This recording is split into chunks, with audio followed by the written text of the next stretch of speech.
Now that we have the behaviors of our Zombunny in place, and our Zombunny turned into a prefab, it's time to start adding its animations. To start, I'm going to create an animator controller for the Zombunny. I'm going to do this by going to my animations folder, and then right-clicking an empty spot in the project window. I'm going to say Create Animator Controller. I'm going to name this Enemy Animator Controller.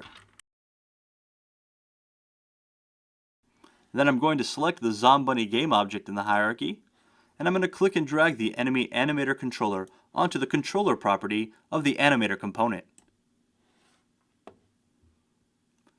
To open the animator controller, I'm simply going to double-click on it in the project window. The enemies have 3 animations to add to our animator controller. We could create states and then assign the animations to them. It's much simpler to just click and drag the animations from the project window into the animator window. So that's what I'm going to do. I'm going to go back to the characters folder, which is a subfolder of models, and I'm going to locate the Zombunny model, and I'm going to expand it by clicking the arrow to the right of the image. I'm then going to locate the animations Death, Idle, and Move. I'm going to start with Move since it's our default animation, and I'm simply going to click and drag it into the animator window. I'm going to do this for Idle and for Death. Once done, I'm going to condense back down the Zombunny model. For the sake of organization, I'm just going to tidy up the animator a little bit. I now need to set up my transitions, which will dictate the logical flow of these animations. The way the enemy works is thus. The enemy is constantly in the move animation cycle while it chases the enemy around the table. If the enemy dies, it transitions over to the death animation. And if the player dies, the enemy transitions over to the idle animation. To set up the logical flow of this animator controller, we need to set up the transitions, which will dictate exactly how we move from one state to another. The first transition we're concerned with is what happens when the enemy defeats the player. When the enemy defeats the player, it's going to go from the move animation to the idle animation. Thus, I'm going to right-click on the move animation state and choose Make Transition. I'm then going to click on the idle animation state. I'll notice that they are now linked. The next transition I'm concerned with is the transition to the death animation state.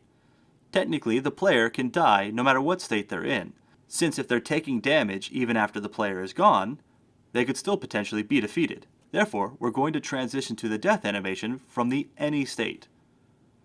I'm going to right-click on Any state and choose Make Transition and select Death. They are now linked.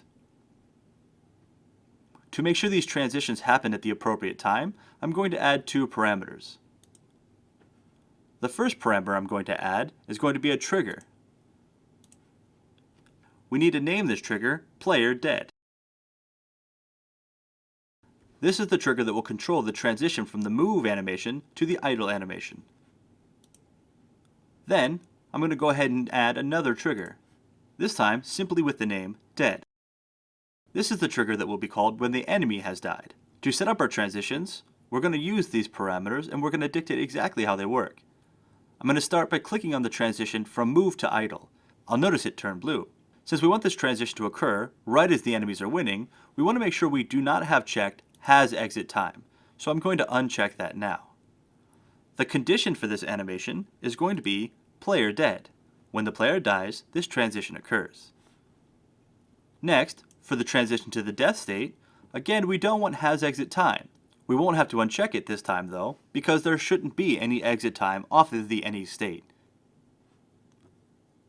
The condition for this transition is going to be the parameter Dead. Now that the transitions are in place and configured appropriately, we can save our scene. Then, we can go back to the scene window and play our game. We should now see the enemy chasing the player. We'll notice that when the player is defeated, the enemy changes its animation.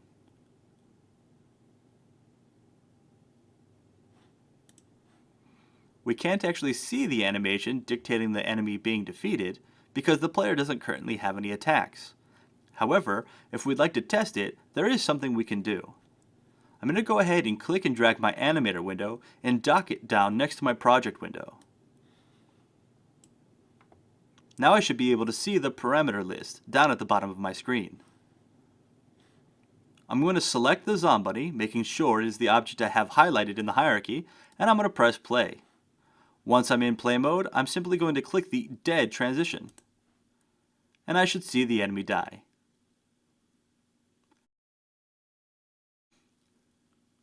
Now you'll notice that the enemy is still attacking the player even though it's in its dead state. This is because we're simply previewing the animation. The changes to scripts and the enemy state that need to happen when the enemy dies doesn't actually occur here. I want to be sure that when I leave play mode, the dead state is unchecked. If that accidentally stays checked, the enemy will not behave appropriately. Now that that's done, the last thing I need to do is actually apply my prefab changes. So again, I'm going to select my Zombunny in the hierarchy, and I'm going to press Apply. This will save my changes to the prefab object in the project window.